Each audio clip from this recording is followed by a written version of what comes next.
2장과 누가복음 1, 2장에는 우리가 다른 곳에서는 읽을 수 없는 이야기가 있습니다. 예수님이 태어나시고 그리고 어린 시절을 보내셨을 때 이야기입니다. 그래서 이 마태복음과 누가복음 1, 2장은 우리가 대림절에 읽기에 아주 좋은 본문입니다. 오늘 본문은 마태복음을 여는 이야기인데 제목이 이렇게 되어 있습니다. 1절 아브라함과 다윗의 자손 예수 그리스도의 세계라. 여기서 세계는 월드나 유니버스가 아니고 세대의 계통입니다. 그러니까 족보라는 의미입니다. 1대부터 2대, 3대, 42대까지 있는 족보입니다. 어떤 학자는 이 족보 마태복음의 첫 대목을 설명하면서 이렇게 말했습니다. 현대 독자에게 성경 안에 기록되어 있는 내용들 중에서 자손이나 조상들의 목록만큼 의미 없는 것은 없다. 성경을 처음부터 끝까지 통독하는 사람들은 역대상의 첫 9장에 오게 되면 양심의 융통성을 발휘하게 되는 경향이 있다. 역대상의 1장부터 9장은 아주 긴 족보의 목록입니다.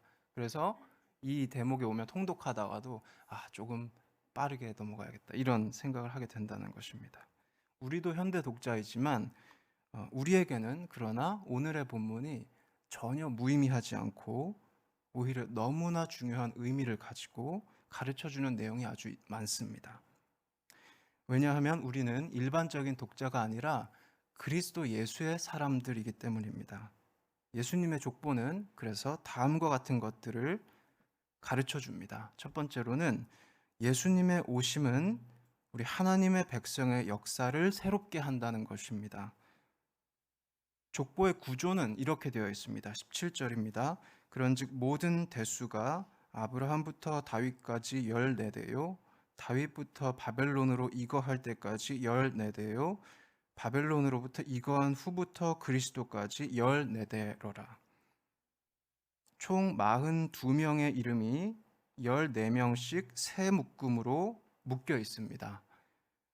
첫 번째 14대는 아브라함부터 다윗까지인데 이 아브라함에서 시작해서 이스라엘 역사의 클라이막스 다윗까지 이 역사가 상승합니다.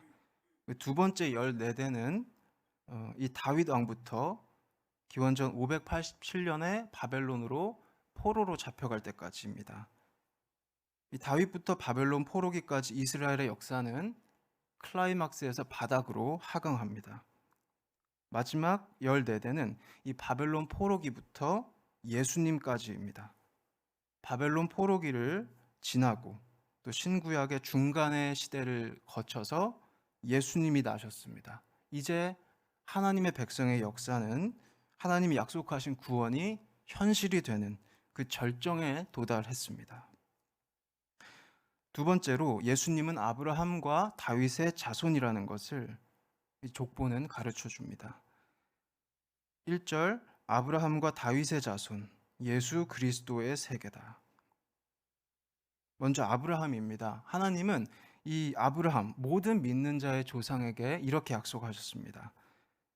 여호와께서 아브라함에게 이르시되 너는 너의 본토 친척 아비 집을 떠나 내가 내게 지시할 땅으로 가라. 내가 너로 큰 민족을 이루고 내게 복을 주어 내 이름을 창대케 하리니 너는 복의 근원이 될지라. 너를 축복하는 자에게는 내가 복을 내리고 너를 저주하는 자에게는 내가 저주하리니 땅의 모든 족속이 너를 인하여 복을 얻을 것이니라.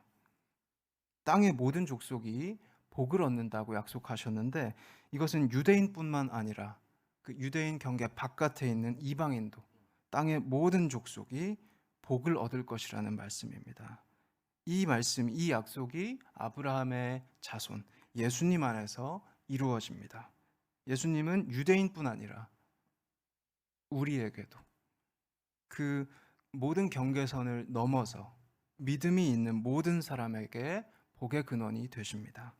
로마서 1장 16, 17절 내가 복음을 부끄러워하지 아니하노니 이 복음은 모든 믿는 자에게 구원을 주시는 하나님의 능력이 됨이라. 첫째는 유대인에게요 또한 헬라인에게로다. 복음에는 하나님의 의가 나타나서 믿음으로 믿음에 이르게 하나니 기록된 바 오직 의인은 믿음으로 말미암아 살리라 함과 같다. 하나님은 또 다윗에게는 이런 약속을 하셨습니다. 사무엘하 7장 10에서 16절입니다. 12절 내 수완이 차서 내 조상들과 함께 잘 때 내가 내 몸에서 날 자식을 내 뒤에 세워 그 나라를 견고케 하리라. 저는 내 이름을 위하여 집을 건축할 것이요 나는 그 나라 위를 영원히 견고케 하리라. 내 집과 내 나라가 내 앞에서 영원히 보존되고 내 위가 영원히 견고하리라. 하나님만 이런 영원을 약속하십니다. 그래서 다윗의 자손은 어떤 표현이냐면 이스라엘의 왕, 이스라엘의 적법한 왕을 가리키는 표현이 바로 다윗의 자손이 되었습니다. 이렇게 하나님이 다윗에게 하신 약속도 예수님 안에서, 다윗의 자손 예수님 안에서 현실이 됩니다.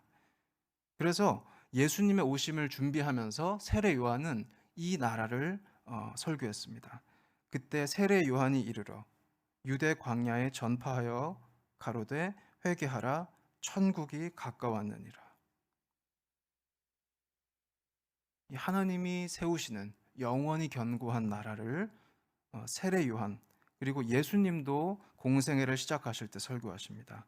이때부터 예수께서 비로소 전파하여 가라사대 회개하라 천국이 가까웠느니라. 4장 17절.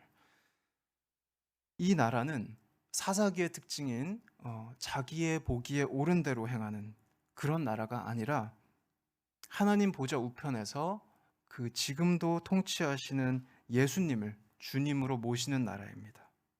예수님께 순종하는 나라, 그 나라를 영원히 세우십니다. 그래서 예수님은 제자들한테도 이렇게 말씀하셨습니다.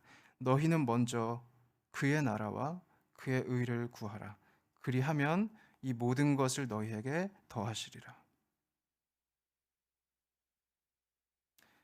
세 번째로 하나님의 구원의 역사는 우리에게 은혜로 주어진다는 것을 예수님의 족보는 가르쳐 줍니다. 마태복음에 있는 예수님 족보에는 아주 특징이 있는데 4명의 여성이 기록되어 있다는 것입니다. 마태복음 1장 3, 5, 6절 유다는 다말에게서 베레스와 세라를 낳고 베레스는 헤스론을 낳고 헤스론은 람을 낳고 살몬은 라합에게서 보아스를 낳고 보아스는 루색에서 오벳을 낳고 오벳은 이새를 낳고 이새는 다윗 왕을 낳으니라. 다윗은 우리아의 아내에게서 솔로몬을 낳고. 이 1세기의 유대인 족보에서 여성의 이름이 기록되어 있는 그 사례가 흔하지 않은데 이 4명의 이름은, 이 4분의 이름은 더 일반적이지가 않은 경우였습니다. 예를 들어서 다말은 유다는 다말에게서 베레스와 세라를 낳고 이렇게 되어 있는데 유다의 아내가 아니라 유다의 며느리였습니다. 다말은 자신의 원래 남편이 죽은 뒤에 이 계대 결혼을 기다리다가 너무 오랜 시간을 기다린 나머지 창기로 변장을 하고 유다와 동침하게 됩니다. 두 번째로 룻입니다. 먼저 보아스는 이 룻기의 아주 중요한 등장인물인데 마태복음의 이 족보를 통해서 우리는 보아스가 여호수아서에 등장하는 라합의 아들이라는 사실을 알게 됩니다. 라합은 그 여호수아 1, 2장에 등장하는 그 창기 라합입니다. 또 룻에게는 이렇게 도덕적인 이슈는 없지만 유대인이 멸시하던 그 이방인 모압 여인이었습니다.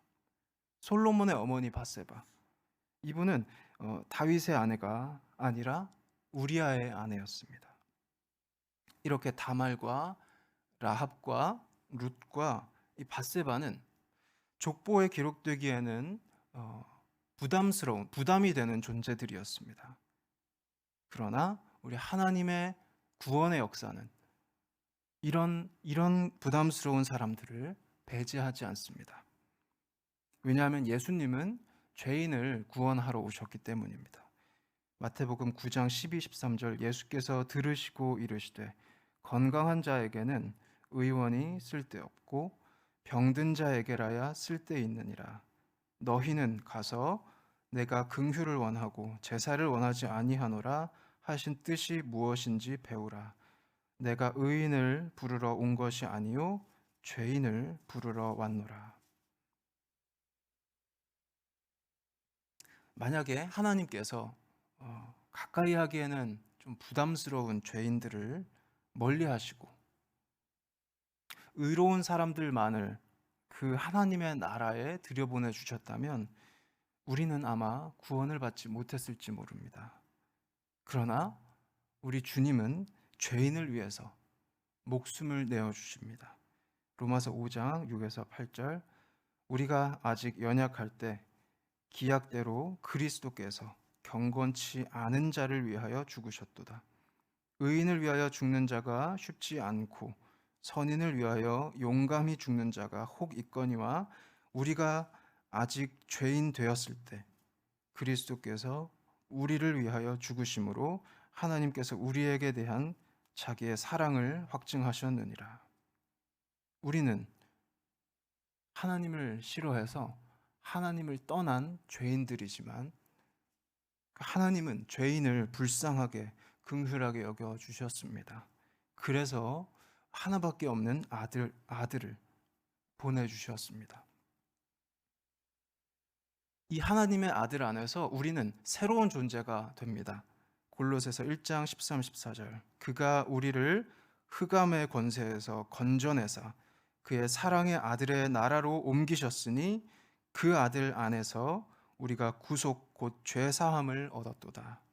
고린도후서 5장 17절, 그런즉 누구든지 그리스도 안에 있으면 새로운 피조물이라 이전 것은 지나갔으니 보라 새 것이 되었도다.